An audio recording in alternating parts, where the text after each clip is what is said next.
Buenas noches, doctora. Mi nombre es Andrea Ollague y mi grupo, conformado por Belén Maza y Paula Reino, le va a hablar sobre la responsabilidad social ambiental de la empresa petrolera Petroecuador. Como contexto histórico tenemos que desde los años 70 el petróleo se convirtió en una de las principales fuentes de ingresos del Ecuador. En 1972 se creó la empresa CEPE o Corporación Estatal Petrolera del Ecuador y en 1989 cambió su nombre a Petroecuador para fortalecer el control del Estado sobre el petróleo. Con el paso del tiempo, muchas instalaciones de la empresa se hicieron antiguas, por lo que necesitan mantenimiento y controles constantes para evitar accidentes y proteger al medio ambiente. Eh, el objetivo del informe es analizar cómo trabaja esta empresa y verificar si cumple con su responsabilidad de cuidar al medio ambiente y respetar las leyes ambientales del Ecuador. Como descripción de la empresa tenemos que Petroecuador es una empresa de carácter público, o sea que pertenece al Estado ecuatoriano. Su trabajo principal es administrar el petróleo, que es un recurso que pertenece a todos los ciudadanos. La Constitución del Ecuador también establece que la naturaleza tiene derechos, por lo que Petroecuador debe aprovechar el petróleo sin causar daños innecesarios al ambiente. Además, cuando las actividades petroleras afectan zonas o territorios indígenas, la empresa debe respetar el derecho de las comunidades a ser consultadas antes de realizar los distintos proyectos.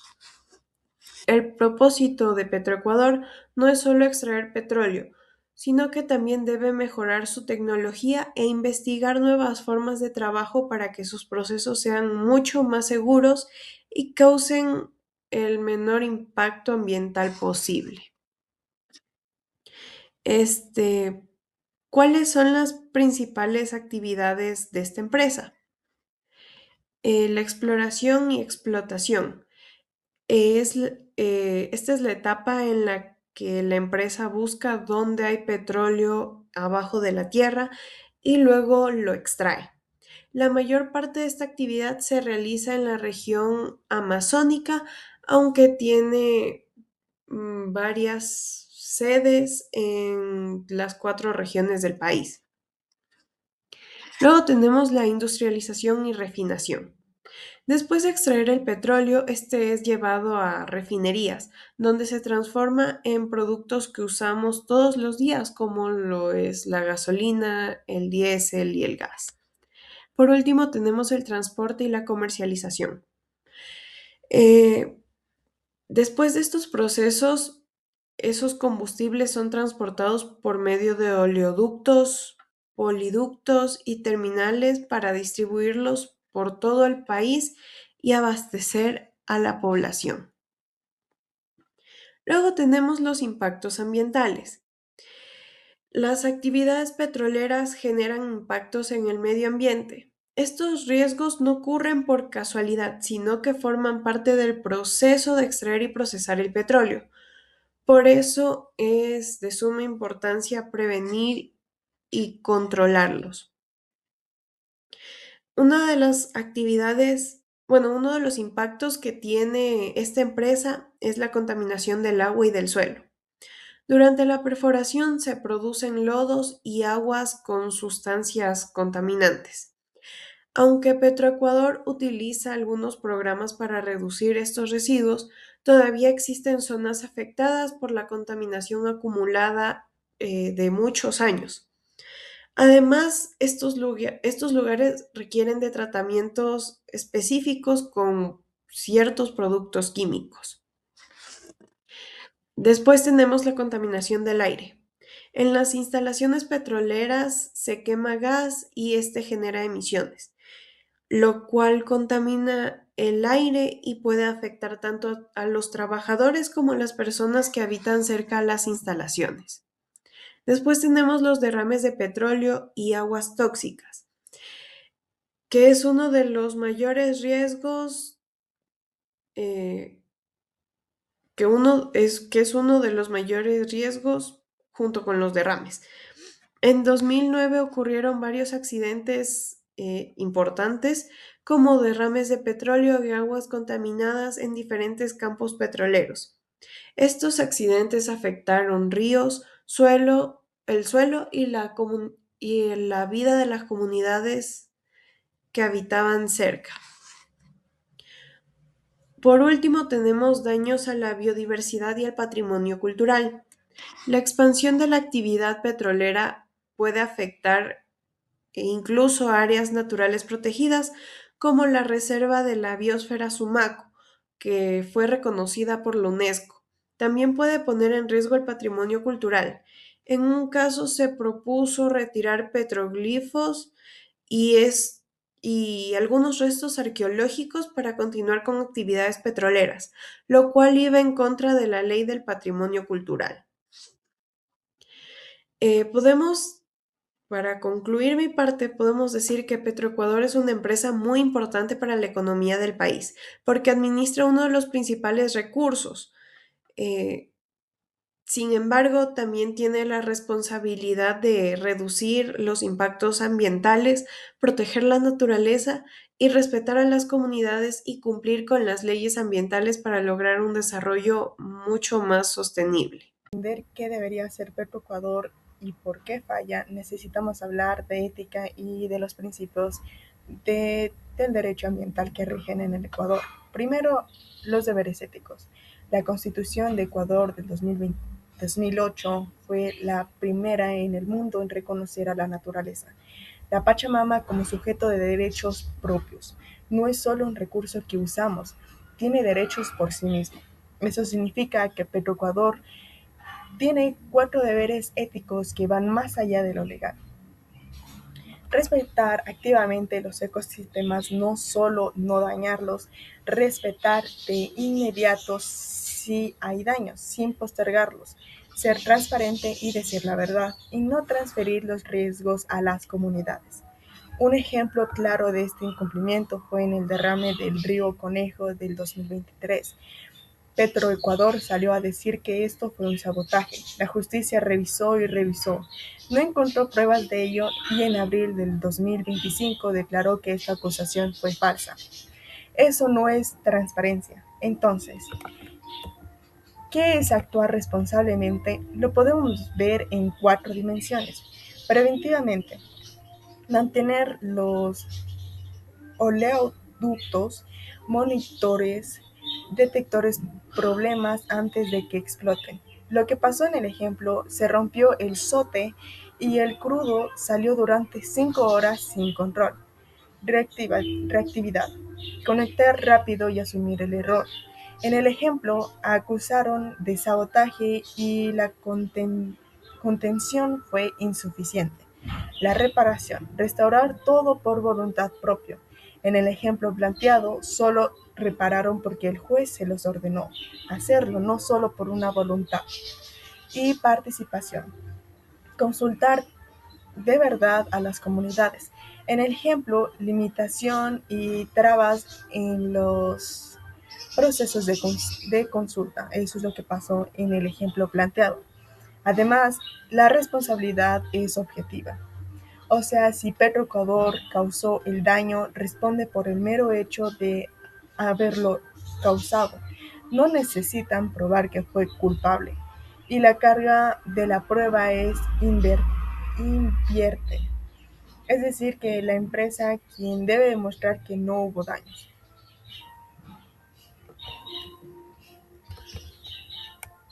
Entonces, las conductas ambientales incorrectas que son éticamente reprochables, pero que muchas veces no tienen consecuencias inmediatas. Primero, postergar la remediación en el caso del juicio verbal sumario 10 del 2008, había piscinas de crudo de 500 metros de casa y no hicieron nada por años. Segundo, acusar de sabotaje sin fundamentos, como en el ejemplo planteado del río Conejo de 2023. y en Esmeralda del 2025. Esto dilata reparación, obstaculiza la seguridad y criminalidad a las víctimas. Tercero, la contaminación sistemática. Entre 2000 y 2008 hubo 1.400-500 derrames, la mayoría sin sanciones ni reparaciones reales. Cuatro, pasivos históricos. Heredaron pozos abandonados de Texaco de 1964 a 1992 y no los han remediado completamente. Y cinco, no avanzar en transiciones energéticas. Siguen con altas emisiones de gases de efecto invernadero, comprimiendo para el futuro. Entonces, ¿por qué pensar en futuras generaciones? Es decir, ¿por qué debería importar a Petroecuador las generaciones del futuro? Por tres simples razones. La primera, la Constitución lo ordena explícitamente en el artículo 395, que menciona que el Estado debe garantizar un desarrollo que satisfaza las necesidades tanto para generaciones presentes como para generaciones futuras. Segundo, los daños son irreversibles o duran siglos. La contaminación por hidrocarburos en la Amazona puede percibirse décadas.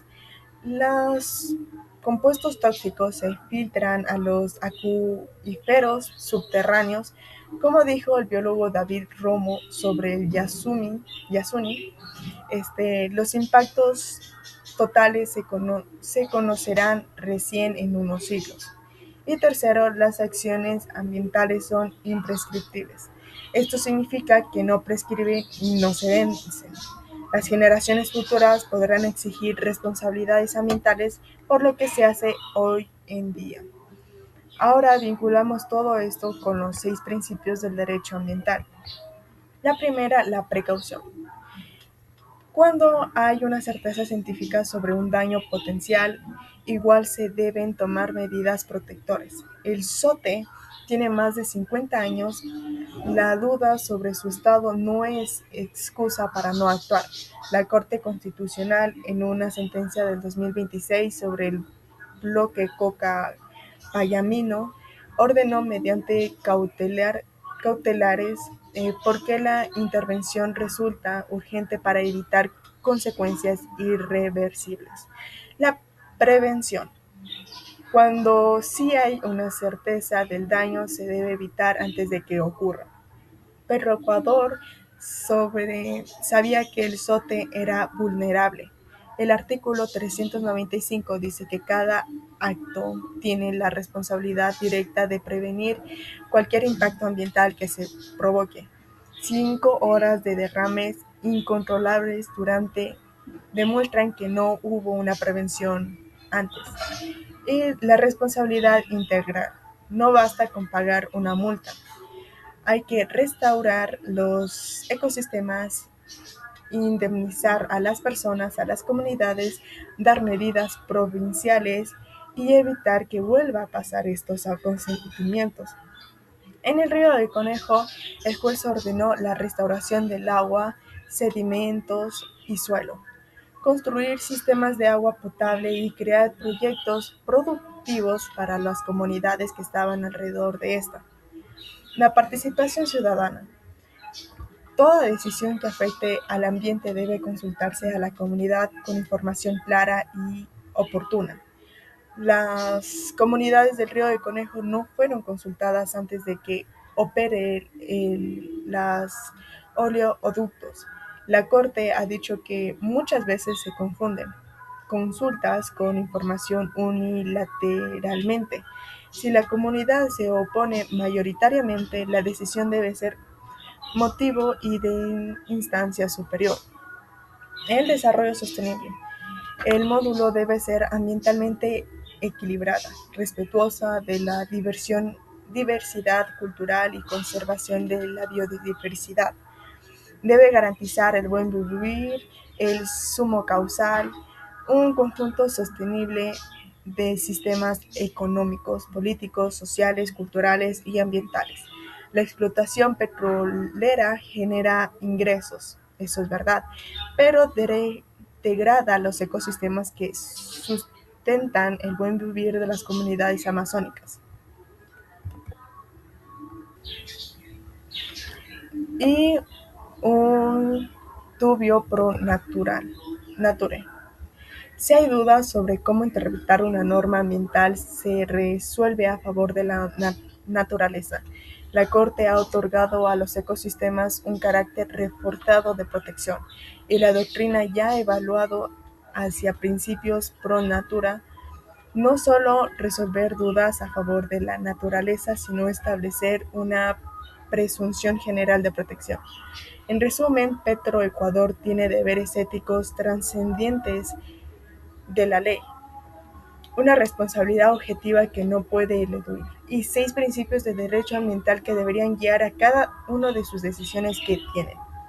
Pero como hemos visto en el caso del río de Conejo y otros derrames, demuestran que hay una brecha enorme entre lo que debería ser y lo que se hace. ¿Cómo están? Mi nombre es Paula Reino y les voy a indicar por qué pensar en futuras generaciones. Podemos empezar porque es un mandato constitucional del artículo 395 que nos indica que el Estado garantiza equidad, al igual que una generación intergeneracional, porque no puede agotar ni destruir los recursos naturales no renovables, y la irreversibilidad del daño, es decir, que los compuestos aromáticos se filtran en acuíferos. La recuperación puede tomar siglos biológicos, como lo decía David Romero, ya que los impactos totales se reconocerán recién en un siglo. Y el buen vivir del Suma Kaisai. Podemos decir que el Guayas acosta a armonizar la relación con la naturaleza y asegurar la equidad intergeneracional en la distribución de beneficios, al igual que una inscriptibilidad del artículo 396, que nos dice que las acciones legales por daños ambientales son imprescriptibles, garantizando el derecho de futuras generaciones a existir con responsabilidad, al igual que los principios del derecho ambiental. Podemos verlo esto en la precaución, prevención y la responsabilidad integral, la participación ciudadana y el desarrollo sostenible, y el indubio pro natura. ¿Por qué la precaución omite medidas preventivas, pese a conocer la vulnerabilidad que tienen? En la prevención, demoró su suspensión del crudo y careció los planes de contingencia adecuados. Responsabilidad integral. ¿Por qué? Bajo la responsabilidad objetiva debe restaurar ecosistemas y asegurar su no repetición. Y la participación ciudadana, ¿esto qué? Reduce la consulta a procesos informativos unilaterales, no a participación real. Un desarrollo sostenible nos dice que prioriza el beneficio económico sobre la degradación social ambiental amazónica. Y el indubio pro natura nos indica que, ante dudas preventivas, resolver a favor de la naturaleza y ecosistemas vulnerables.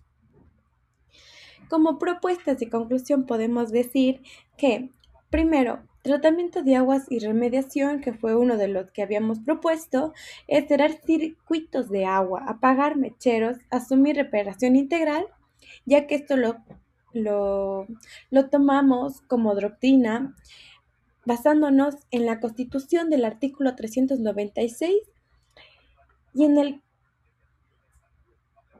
y en el COA del artículo 9, que nos habla un poquito sobre esto.